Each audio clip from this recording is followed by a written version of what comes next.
Welcome back to my channel. My name is VassaOlga. In today's video we're doing a review. This is going to be the Ordinary Foundation makeup review and I'm excited. Unfortunately, I'm not going to be showing you in this particular video this whole makeup vlog. This is going to be uploaded I guess this Friday from Miss Britney Spears video clip, and we're going to recreate these eyes together, or you can double check this from my shorts, the one that I uploaded this Monday. But at the same time, I'm gonna tell you what I think, and I guess let's get started. We're testing today the Ordinary Colors Full Coverage Foundation, and I haven't opened this one yet, and this is still gonna be really interesting how this foundation is going to perform. I'm not going to do a wear test today because I do believe in most of the cases your foundation doesn't even matter if you have really bad primer or if you don't have a moistured face. That's why it's not because of foundation, it's because of your preparation in most of the cases. It says that it can be kept within 12 months after you open this foundation. Then you can check out their official website, but I actually bought this foundation from Beauty Bay website, and I'm gonna tell you that it's made in Canada and it's tested on humans. I came across this term like tested on humans about 1 week ago when I tried out the Ordinary primer, face primer, and this is something new. I haven't seen this anywhere else. I had no allergy reaction. I had no problems with my skin, no breaks after I used the Ordinary primer. That's why I hope that this foundation is going to be really good. But it says it's fragrance free. Someone doesn't like any smells, any fragrance. I don't like fragrance as well. When I put this over my face, sometimes I don't really like it if it's really specific and it's really intense, I'd say. But I guess enough talking, let's get started. I'm gonna do my first preparation before I apply this foundation. By the way, I'm gonna tell you that I bought color high coverage foundation formula 1.0p coverage, very fair pink tones. That's why we're gonna try to see how this perform over my face, and I do have pink undertone. The first step is to use some oil. This is going to be absolutely nameless oil. I use coconut oil because it feels a little bit dry. Not at the moment, but in most of the cases. The next thing, I'm going to use a sunscreen protector, but you can use any moisturizer. By the way, guys, probably some of you might not know the fact that if you use sunscreen during winter time, it's still really helpful to protect your skin from any damages like sun. Next step is Essence Prime Studio HD Hydra Primer. And I'm running out of this product. I guess I'm gonna go and buy this one as well. And of course, last but not least step is a face primer. I'm gonna be using the Ordinary face primer. I have noticed a huge difference between my Moe Makeup Academy primer and this one in particular. That's why this is a silicone one. Let's apply on my cheeks, nose, forehead, and chin. If you wear a mask, then your foundation is gonna move. Definitely, it's gonna move because, well, we're sweating, breathing.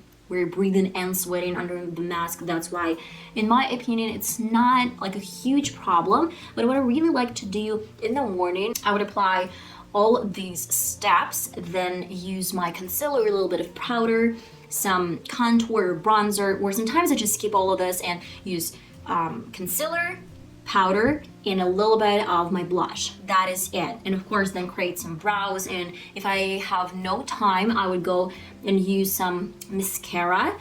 But of course, if I have like absolutely no time, I overslept, then I would go for some mascara, and that's it. And probably my brows, because like I have no brows. My next step is kind of obvious. I'm gonna be using this foundation.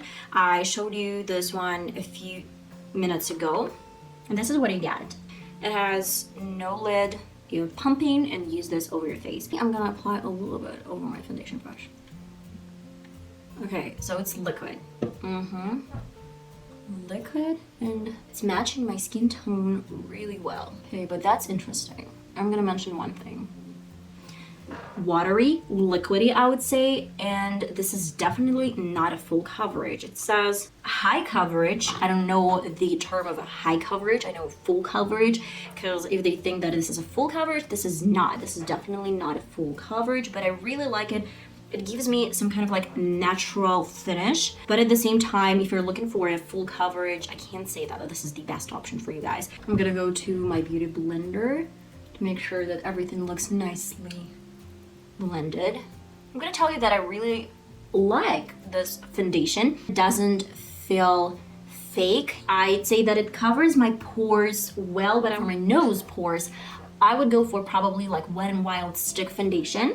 And I really like the fact that it's not a full coverage. Probably this foundation wouldn't look that pretty if it would have been like full coverage. Probably I'm gonna list you their official website somewhere on the screen, or probably through you some link in the description box, but at the moment I really like how it looks. I can see the texture in my face, but it's actually covering some problem spots, I'd say, like some problematic spots over my face, some pores like blackheads, and some redness over my face, and it's actually matching my skin, my complexion really well. I guess I'm gonna do the rest of my face off camera, and then I'll be right back to tell you my final thoughts. I love it.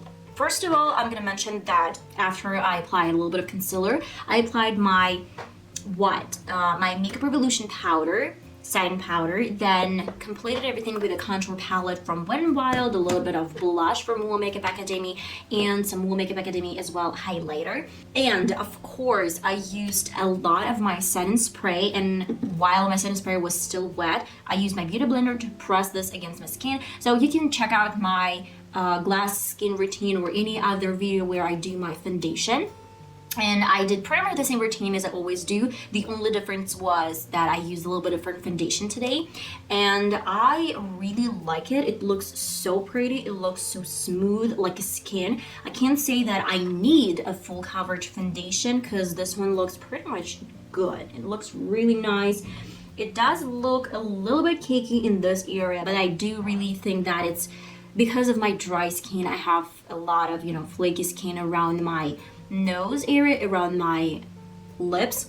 That's why that's pretty much okay. Nothing on the forehead. It actually blends out really well with any powders. It covers my pores. The only thing that I probably just don't like, that it doesn't have any lid, it doesn't have anything to protect this from pumping, and this is probably a minus. I can't find this, we don't have it, and that's why I'm a little bit concerned how I'm gonna transfer this foundation, because if I want to take this with me, then I should probably cover this with some other options. It looks really nice, it looks cohesive, it looks blended, melted down. I love it, guys. And if you have a chance to buy this particular foundation, that I would probably recommend this one. It's really affordable. That's a drugstore product in my opinion, but at the same time, this is definitely worth trying. This is probably not a full coverage foundation, and it's liquidy, but at the same time, this is something that people are looking for. That's a great option in my opinion. And I hope, guys, you really like this review, and I'm gonna see you in my next video this Friday. I love you guys. Bye bye.